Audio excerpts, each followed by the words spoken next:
Yo les gars, nouvelle vidéo sur la S13 au Chicken Garage. Donc maintenant vous le savez, le moteur de cette voiture ce sera pas un V8, ce sera pas un JZ ou un SR20. Ce sera un 20 VT, ouais. Donc si vous le savez pas et que vous découvrez cette chaîne, je vous laisse aller voir l'ancienne vidéo qui portait sur l'arceau AST. Actuellement il n'est pas encore posé parce qu'en fait j'ai besoin du jeune Rico Racing pour le poser. Et en attendant, pour pas être là à rien foutre, on va s'occuper des renforts de train arrière et de train avant. J'ai tombé le berceau arrière de la S13 et ce qu'on va faire sur celui-ci, c'est qu'on va le brosser entièrement pour le nettoyer et ensuite on va tout simplement venir y souder un kit GKTech qui vient renforcer le train arrière pour éviter les problèmes éventuels de berceau arrière qui se fissure par exemple. Et comme j'ai déjà dit avant, à Hayet, je le tombe, je le brosse entièrement, on le renforce, on le peint, on fait un truc nickel dès le début. Vu qu'on parle de train arrière, je pense que certains se posent la question. Évidemment dessus, il y aura un système double étrier, mais on va faire quelque chose qui n'est pas fait encore. Je commence à nous connaître, nous on aime bien faire des kits freins atypiques sur nos voitures. Donc sur ma E30, il y avait un kit étrier Mazda RX-7. Sur la Lexus IS200, il y a un kit Mercedes. Et là justement pareil, on va installer dessus un kit double étrier à l'arrière de Mercedes ML de mémoire AMG. Donc on va passer avec un plus gros freinage, plus gros disque, double étrier, un pour le pied et un pour le frein à main. Donc les gars, si ça vous intéresse, pareil, sera sur la chaîne dans les prochaines vidéos. Pour l'avant, même principe, on va pas rester sur le freinage d'origine de S13. On va pas mettre non plus des étriers de S14 ou Z32. On va mettre des étriers de Mercedes ML AMG, donc histoire d'avoir un peu plus de mordant et de faire un montage qui sera propre à cette voiture pour pas trop cher. Il y aura un kit grand angle dessus, un kit fat. Pour l'avant, on a ces deux renforts qui vont en dessous les X-Brakes d'origine de S13. Bon, je sais pas trop si X-Brakes c'est le nom, mais vous voyez de quoi je parle avec les plans que je vous mets actuellement à l'écran. Et on a également un renfort comme ça qui vient faire une traverse entre les deux X-Brakes. Donc pareil, toujours de chez GKTech. J'ai tout commandé pendant le Black Friday histoire d'avoir un meilleur prix. Et j'ai également pris ça chez eux, ça remplace aussi un bloc d'origine de la colonne de direction. Voilà. Enfin, j'ai pas pris que ça parce qu'il y a aussi pas mal de pièces là-bas, notamment un Master Vac frein. Type Z32 de mémoire et un émetteur pour l'embrayage. Pareil, je suis parti sur du neuf dès le début. Il faut que je vire tous les anciens blocs et que je brosse tout le berceau.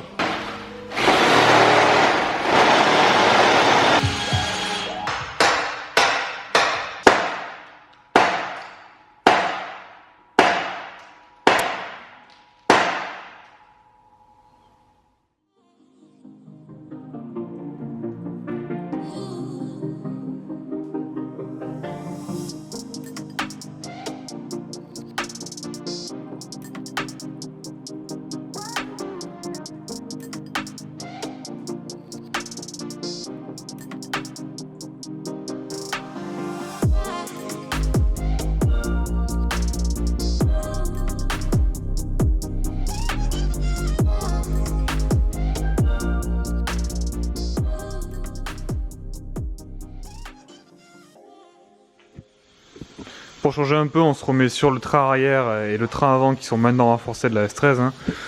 Donc ça y est, tous les renforts du kit GKTech sont soudés. Bon, vous m'excusez, mais il y a un petit ASMR fuite d'air juste là. Actuellement, il n'y a plus qu'à mettre un gros coup de brossage et pouvoir le peindre.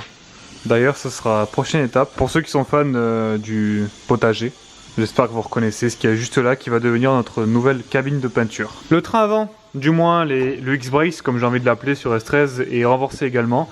Donc on a la traverse ici qui a été rajoutée. Et en dessous, les renforts qui viennent tout le long également renforcer, éviter que ça se déforme. Plus qu'un dernier coup de brossage et on pourra peindre. Et ce qu'on a fait pour souder, c'est qu'on a remis les tirants d'origine pour éviter que lorsqu'on soude, ça se chauffe et ça vienne se rétracter ou s'élargir. Là tu remets ton tirant, tu le serres et au moins après tu peux souder, tu es sûr que ça va pas bouger.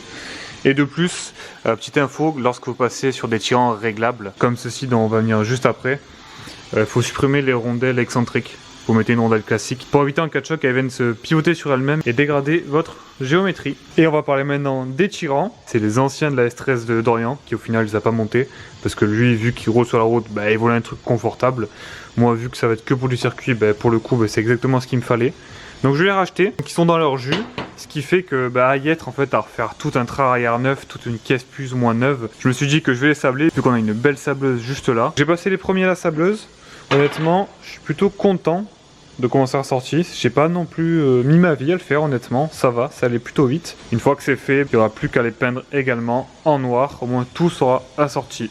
Et au moment où je vous parle, on a le cher Dorian, cher Rico Racing, qui est en train de découper les futures cales d'adaptation pour monter des doubles étriers sur la S13 avec des étriers de Mercedes. Donc ça, ce sera après le focus, dans la suite des épisodes de la prépa sur la chaîne les gars. Allez, let's go.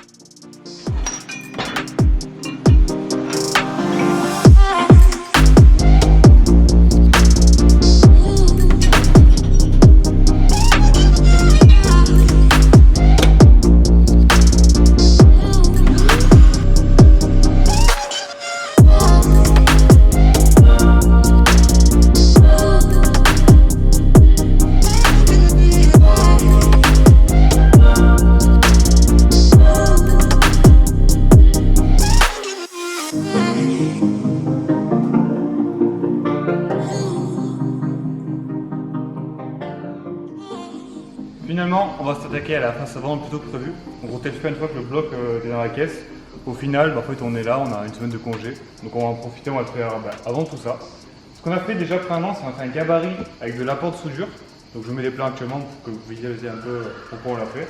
Ça nous a servi à bâtir un petit peu tout le face avant de la voiture pour garder les points de fixation d'origine. Au cas où on se retrouve un peu perdu ou on ne sait plus comment placer les éléments, on aura toujours ce repère là. Donc, ce qu'on a fait, c'est qu'on a glissé des vis dans les pas de vis des ailes avec des écrous et en fait l'apport on l'a soudé sur les écrous, comme ça après on a pu soulever le tout. Et donc maintenant le moment que tous les Français attendent, notamment Dorian Rico derrière la caméra, c'est qu'on va découper tout l'avant. On va dégrossir en coupant la première arche ici à peu près, ensuite le dessous là pour que tout ce bloc ici parte.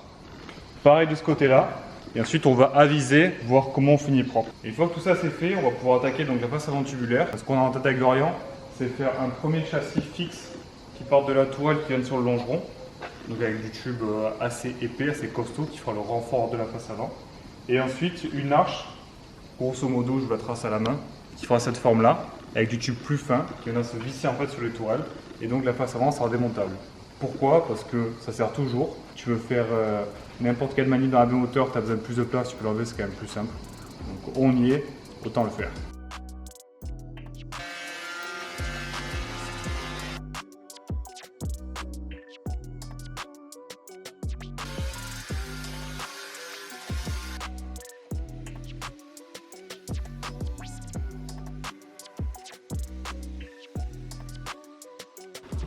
Bon, on se retrouve 2 mois plus tard. Pourquoi 2 mois plus tard? Parce que tout simplement, on a eu d'autres priorités. On la construction de notre appartement slash bureau. Et depuis, tout ce qui est tirant et berceau sont peints, donc je vous les montre de suite. Tout est là.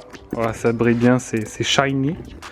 On a la X-Brace avant de S13 avec donc le renfort qui est soudé. Les platines dessous, comme vous l'avez vu dans le timelapse, qui sont soudées également. Pour la peinture, j'ai utilisé cette bombe-là de chez Icar, donc peinture voiture. C'est de la peinture 2K en fait, noir brillant, qui vous permet à la fois donc de traiter un petit peu la rouille de surface. Donc vous avez une belle peinture noire qui brille. 2K, donc bicomposant, ce qui fait que vous avez une capsule à découper derrière. Et c'est ultra résistant et franchement le résultat il est top. Alors là, il y a 2-3 couches passées sur chaque élément. Pas d'après, pas de vernis, voilà. Et on peut voir qu'en vrai c'est pas mal du tout. Je suis très satisfait du résultat, sachant qu'il y a des grosses promos chez eux et que cette bombe là, je crois de mémoire, elle vaut genre 25 balles et là elle est à genre 12 € ou 13 €. Donc quand tu peux voir qu'une bombe par exemple Motype, pour citer un exemple, ça coûte plus de 10 balles, là tu as quasiment pour le même prix de la peinture bicomposante. Donc honnêtement, moi je recommande fortement d'utiliser ça. Vous avez le berceau qui est peint entièrement également et renforcé, donc tout ce qui est renfort, là malheureusement ils sont de l'autre côté, du coup vous les verrez pas. Mais voilà, tout est soudé. Je suis très content aussi. Ça a pris pas mal de temps, rien que pour sortir tous les cylindres blocs.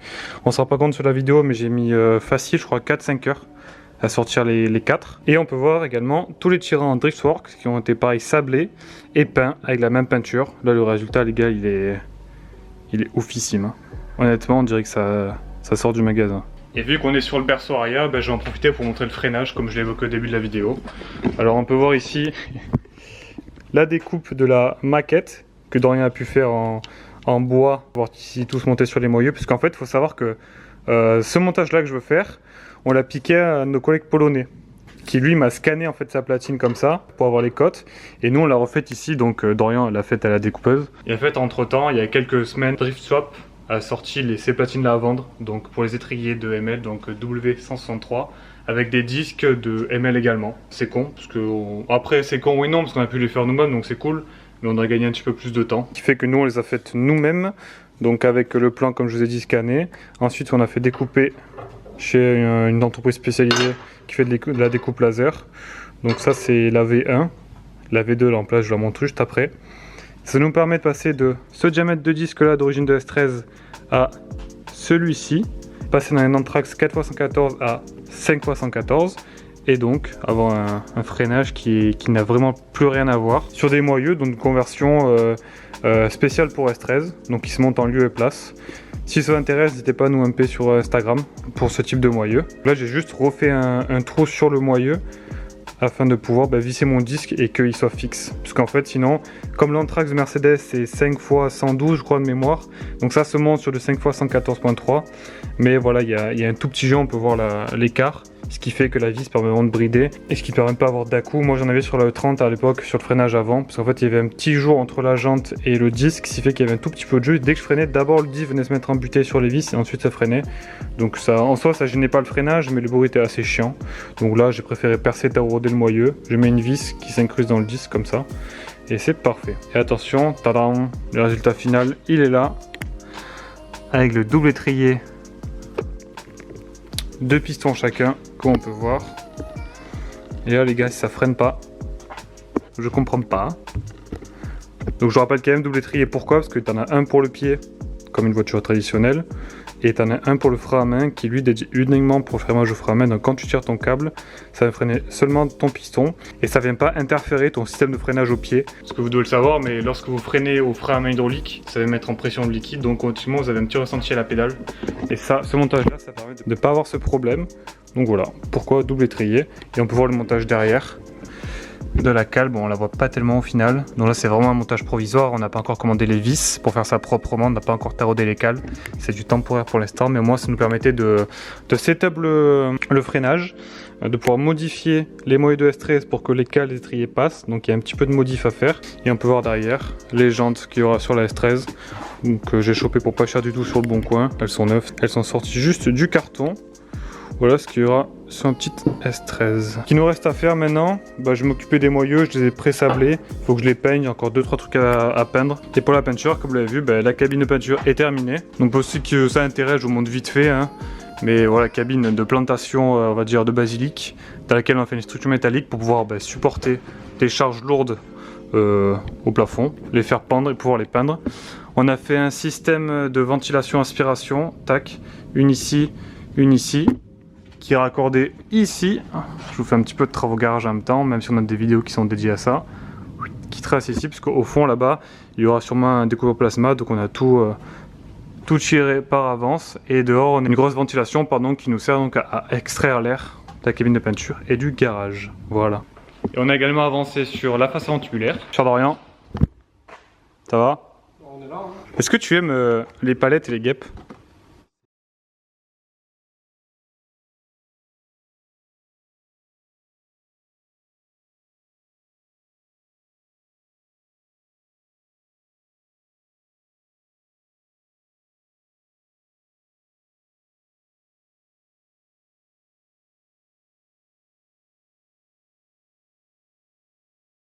On a pu setup hors cam parce que c'était vraiment les premiers tests.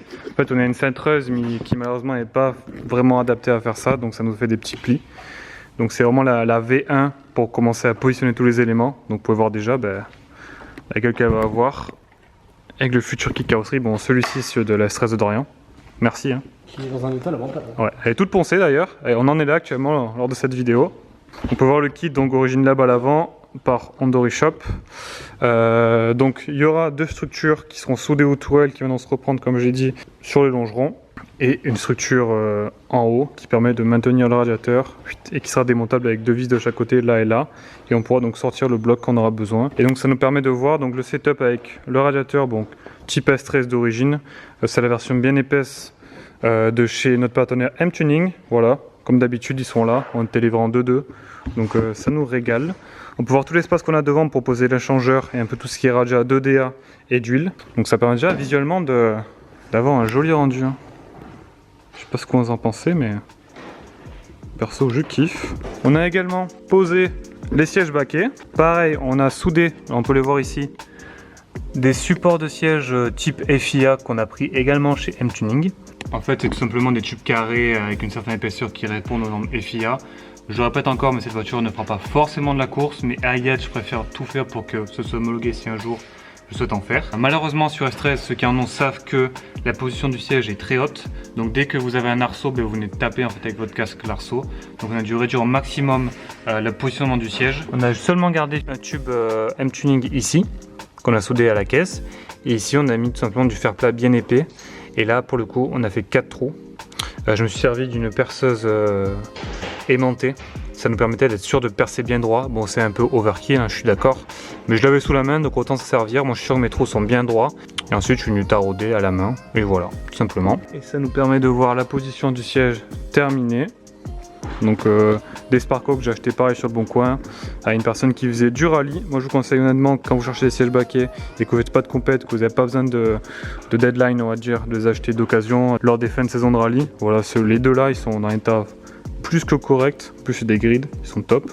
Et j'ai eu les deux pour même pas 200 € je crois, ou 250. On peut voir qu'on a aussi setup le volant, le frein à main hydraulique et le shifter YDC qu'il y aura dans la voiture pour positionner vraiment la position de conduite. Et comme elle est fixe, d'être sûr que ça me correspond à ma taille, etc., à ma position. Et on a fait une petite découpe dans une platine pour former un renfort tout au long de la colonne qui sera soudé à la caisse, qui permettra d'avoir un montage rigide parce que vous pouvez de temps en temps avoir des problèmes où quand vous tirez le frein à main, il y a tout qui se déforme. Là, c'est pour éviter ce problème dès le début. Et ensuite, on va souder un petit renfort en dessous sur le tunnel. Et donc là, vous pouvez voir la position de conduite terminée avec le volant, quelques pédales installées vite fait juste pour voir la position des jambes, le shifter et le frein à main. Donc c'est nickel. Et comme vous pouvez voir autour de moi, depuis le début de la vidéo, l'arceau a été posé, soudé pour partie. Et je peux également profiter pour vous dire que l'arceau de la IS200 de Lilian a été validé par ST. Donc les soudures du mec là-bas, là, je sais pas si on le voit, mais elles sont homologuées. Ça y est, on arrive enfin à la fin de cette vidéo.